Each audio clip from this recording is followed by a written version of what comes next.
Hey,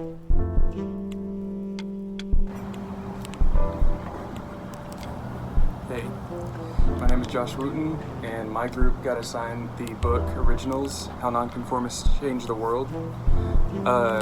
And before we get started with the whole presentation, I wanted to go ahead and explain some of the subjects that are inside, namely the main topic, which is nonconformity, and its inverse, conformity.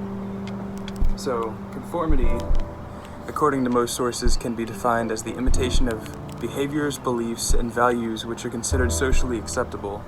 Conformity is the known, the status quo, tradition. Conformity is safe and relatively risk-free. One can imagine from this definition what the opposite is.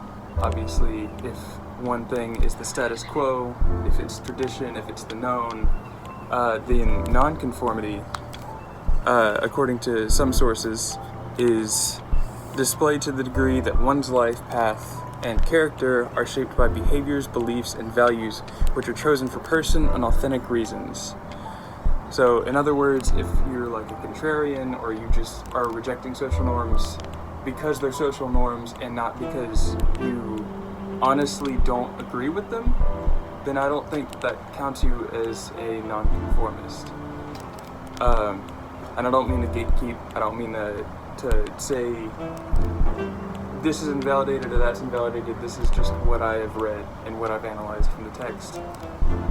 All I want to do by explaining this stuff is sort of give you a better sort of perspective on what these topics are before you dive into a book that is focused on what nonconformity is. So if being a nonconformist is so great, why doesn't everyone do it, right? That's what you might be asking, but for one thing, if everyone was a nonconformist, then nonconformity would become the norm, and then paradoxically, it would also be conformity at that point. So the name of the game is intention. It is all about genuine intention and authenticity and originality. Book name, Originals. If you're original and you're authentic with the nonconformity, then good, you're set. That's nonconformity. But ignoring the logical fallacy of everyone becoming a nonconformist, it's not super easy. There are some psychological hurdles to get over when it comes to nonconformity. So I'll describe them as briefly as I can. And these are sort of just arbitrarily picked from my perspective as to be the most important or most titular ones that I found. The first, I would say, is being seen and or known. Ernest Becker, in his book Denier of Death, says that this is the terror, to emerge from nothing, to have a name, consciousness of self, deep inner feelings, and excruciating inner yearning for life and self-expression, and with all of this yet to die. Becker is talking about the human condition, basically, the existential crisis of self-awareness, and then taking that and saying everybody is self-aware. I don't want to be seen in the middle of that. Like, being seen and being known is a very scary thing. I get around this problem myself by thinking, like, if we're all gonna die, why does it really matter what happens in between? As long as you're doing what's best for you, and as long as it doesn't hurt other people, then you're probably good. The second psychological hurdle is being criticized and exposed to risk. I talked about not wanting to be exposed, and I think that was mainly, at least the way I took it, was that the world is either apathetic or discontented, and we don't want either of those when we're throwing ourselves out there. So Ernest Becker, again, in his book Denier of Death, expresses that many prisoners, or conformists in this case, are comfortable in their limited and protected routines, and the idea of a parole into the wide world of chance, accident, and choice terrifies them. In the prison of one's character, one may pretend and feel that he is somebody, that the world is manageable, that there is a reason for one's life and a ready justification for one's action. Becker's describing the mind of the individual as a prison when he chooses to hide from the world, his creative self-expression, and close his mind to possibilities and chances for him to express himself and show he has originality and he has autonomy, it's scary.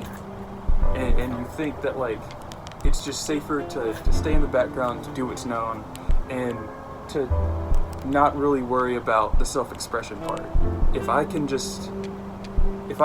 live my life comfortably, I don't have to worry about self-expression. I don't have to worry about being known, being criticized, being exposed to risk. I can just take the easy way, go with my life forward in a way that doesn't expose me to too much risk, but it's also at the cost of real, like, expression and creative freedom and just allowing yourself to be who you are, you know. I say the third psychological hurdle is being uncomfortable. I think that a big part of being a nonconformist is embracing being uncomfortable. And that's not an easy thing to do. Like, whenever you are faced with something that you don't want to do for one reason or another, you're uncomfortable with it, you just don't... I don't really know how to describe it, but you know, like, what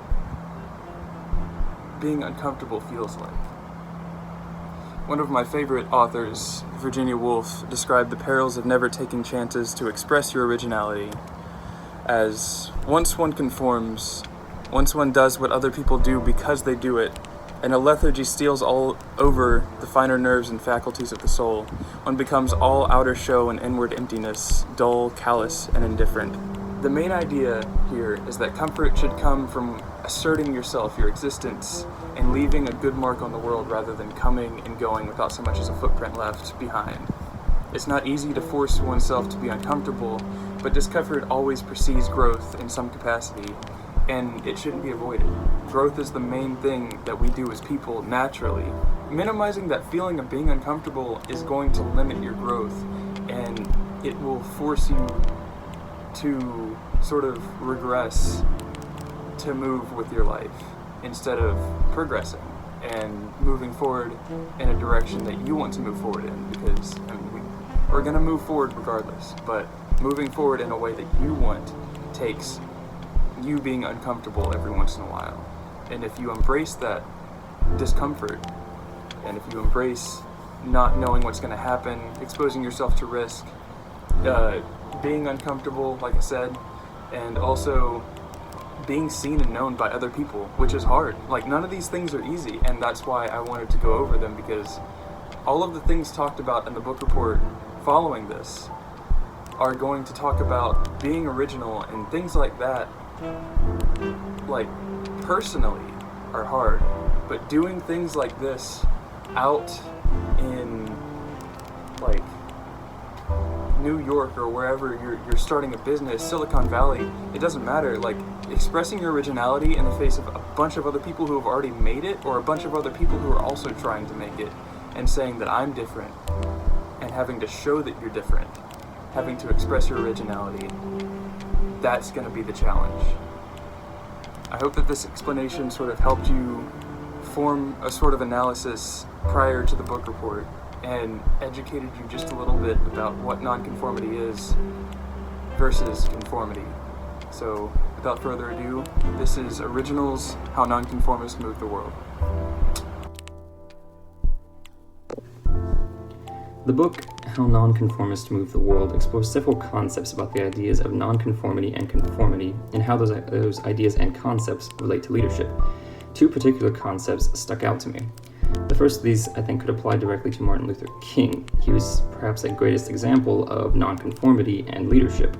Now, his famous I Have a Dream speech actually was not complete until the day before the march. This was because he was practicing a strategy of strategic procrastination. Now, procrastination is typically not a term most people would associate with leadership. When they think leadership, they think efficiency and planning. They do not think lazy. But strategic procrastination is actually a very clever idea. It is the concept that you would wait before immediately acting on something, and instead would gather a wealth of information before devoting your time and resources to a particular plan. That way you don't set the plan in motion and then end up stuck and have to backtrack or disregard the plan entirely. I think it's a very important concept for a leader to understand, that if they're going to devote time and resources to something, they need to make sure they're devoting it to the right solution. Now, the other concept was coalitions, in particular, coalitions with enemies. Now, a coalition is a temporary alliance, and whenever you decide not to conform to something and go against the social norm, you're going to encounter enemies, people who will directly oppose this, not particularly because they hate you or hate the idea you're trying to put, but because it's simply the way it's always been and you are trying to contradict that. People feel comfort in familiarity. Now, the book tells you that you should instead try to form an alliance with these people and get them to support you, because it is a relationship built on a negative aspect, something that you know you're getting from the relationship, and you wouldn't have to stress yourself out with worrying about people going against you out of nowhere when they could be going aside you. So what is the key takeaway from all this? Well, you should never ignore somebody just because they do not support you or do not believe what you believe. Instead, you need to take them in and try and show them a better way. And you should never jump into a situation where you do not have all the information. So long as there is time to develop more facts and probably come up with a better plan, then I suggest you take that time and use it to its fullest. When it comes to being original, it's all about taking the less traveled path. This means producing fresh ideas and ignoring things sometimes, such as cultural and group norms, whenever the situation demands it. Originals, or creatives, can often fall in the cracks and to the wayside whenever they're quickly ushered into new groups, at work or at school. According to the textbook, groups go through 5 phases whenever they're being formed. The first step is forming. Forming is whenever the members of the group begin to form acceptable behaviors and their norms. We're going to come back to norms later. Storming is when conflicts begin to arise and a group hierarchy is formed and rank is assigned. Next is norming, and that's when correct behaviors are fully defined and the group identity is formed. Fourth is performing, and this is when the group structure is fully functional and when the real work finally begins to get done. And lastly is adjourning. This is when the group is disbanded and members move on to other groups. Originals often get lost in these first 3, forming, storming, and norming. When in the forming stage, originals must work to unapologetically be themselves without being unprofessional. This means not sacrificing your background, your culture, or your ideas in order to blend in or fit in with the rest of the group. This is obviously without being unprofessional. There's a work code that everyone needs to follow and a level of courtesy that one needs to take with their coworkers. But still, originals must work to steer the group's state of mind to an open place for new ideas. In the storming stage, many people are often worried about their own place in the hierarchy or their rank. Originals should work to focus not on rank, but to the power of their ideas. They need to focus on voicing and championing their original ideas and get everybody else on board. So that way, they're seen as a creative from the get-go. People need a creative foundation, so that way they're not afraid to bring up their ideas either. Originals also have to work to manage their emotions. Change, such as new groups or changes at work, can often trigger fear, doubt, and anger responses. These emotions are malleable tools for originals, though, whenever they're in the early stages of group development, such as managing one's own fears and anger to constructive purposes, or repurposing and redirecting others' negative feelings in order to get them on your side or behind your ideas, what you think is important. And they also help usher in a sense of urgency to help create new ideas to bring to the group and to the work environment. There needs to be a sense of urgency and a sense of action in order to get people on board now. And in the third stage of the group development, norming, this is whenever our norms are really developed. Now, these norms are unwritten and informal rules that groups follow in order to manage behavior. Originals have to challenge these norms in order to generate new ideas. In order to get something one's never had, they have to do what's never been done. By following the same rules and norms that everyone's followed, you're going to produce similar results. This is also when groupthink begins to set in. So the easiest way to describe groupthink is maybe a meeting at 4:30 in the afternoon. It's warm, the sun's coming through the windows in the conference room, you got about 14 people sitting around looking at a dull PowerPoint. Anyone will agree to anything in order to get home. Originals have to work extra hard in times like these, and they have to actively push original ideas and contest the silent majority of the group that just hangs out in the back and they're watching, almost zombified. Originals have to actively take over at this point, because most of the silent majority just wants the path to least resistance, and they will agree to anything that will get them to the parking lot quicker. They want to go home. But in order to fight groupthink, that starts at the foundation level of a job. Your workplace has to foster and build a culture that promotes diversity and creativity. You must foster dissent and divergent thinking in the workplace. You cannot be afraid, or have your subordinates be afraid, to bring up new ideas and creative solutions. That's how you create things that have never been done before. They also need to create information channels that are constantly flowing questions, feedback, and new ideas back up to management, so that way proper resources can be redistributed to these groups, so that way they can be more productive. In short, originals are ordinary people. They don't have any special traits or characteristics that make them originals or creatives. They still fear and doubt things, much like all other humans on Earth, but they foster their imagination and they exercise their creativity regularly. In order for an original to make a change, they have to challenge others to think outside the box, much like themselves. A guy back in 2007 named Pugh, who jumped off an iceberg in Antarctica with the vision of swimming a full kilometer in almost freezing water temperatures. And he didn't do this because he wanted to be the best or wanted to be on top of the world. He did it because he has a love and passion for the ocean, and he wanted to bring awareness to climate change. So jumps in the water. 3 minutes into his 20-minute swim, he loses all of his fingers to frostbite. All of his successful visions turn into failures, and he just starts thinking to himself, what's going to go wrong? Am I going to die? Just all negative things. So for motivation, ahead of time, his team had put up national flags of 10 countries representing the 29 people on his team that helped him get there and train for his swim. So another thing he did for motivation is he visioned his parents, everything they did to help him get there. And the last thing he did was he thought of the legacy he would leave if he was able to complete the swim, and what that would do to bring awareness to climate change. So after that, he claimed that he had completely abandoned the thought of not finishing the swim.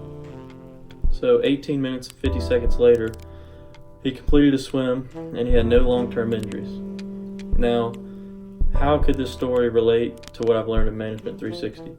Although it doesn't directly correlate to some of the terms that I'll be mentioning, it still shows what it takes to be a successful leader, successful manager. So Pugh showed situational engineering. He swam to bring awareness to climate change in order to hopefully bring positive change to the climate. So he wanted to get the attention of people that can actually have an effect on the climate change. So he shows social facilitation. He, after completing the swim, with others paying so much attention, he felt that he had to finish. He didn't have a choice but to finish, because that's one of the reasons he's doing it. He wants to bring attention to all these people that want change. He also did a great job using his emotional intelligence factors. He understood, he managed his fear and used it to fuel his motivation. Pugh used effective stress management.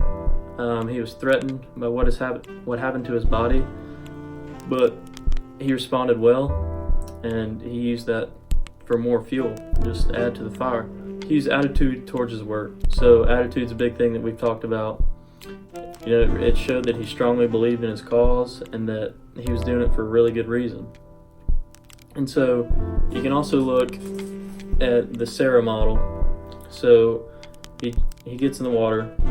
He obviously probably goes into shock. He's got so much anticipation. He just, this is what he's trained for all these years.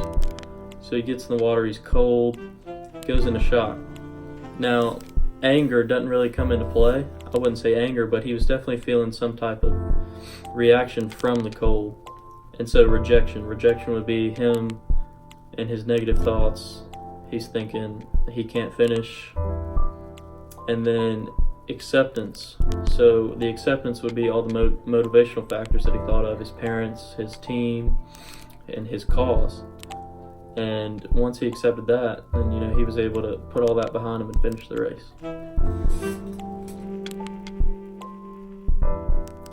There are two routes for success, one being conformity, where people comply to known ideas that pleases everyone.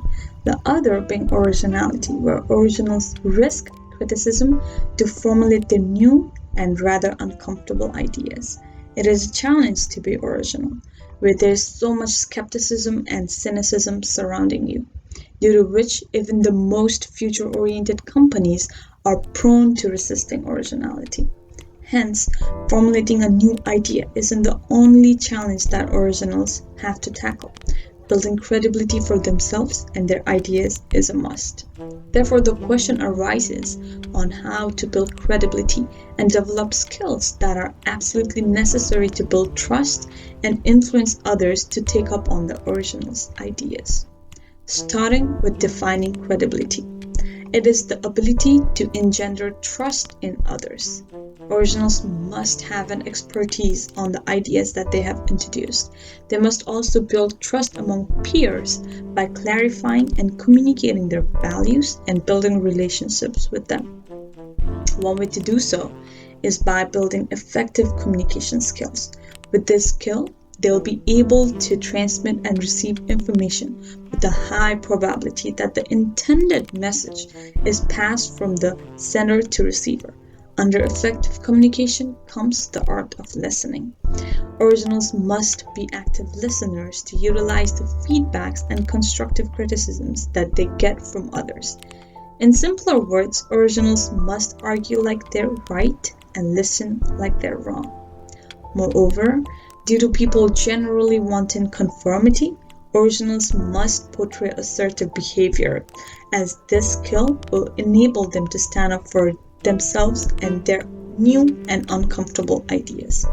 All of this situation will surely induce stress in originals, as stress occurs in situations that are complex, demanding, or unclear. They might even doubt their own ideas. Hence, it is a must for originals to have effective stress management skills.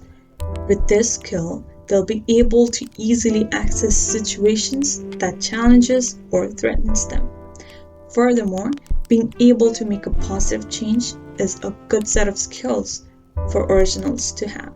They can do so by improving their creativity.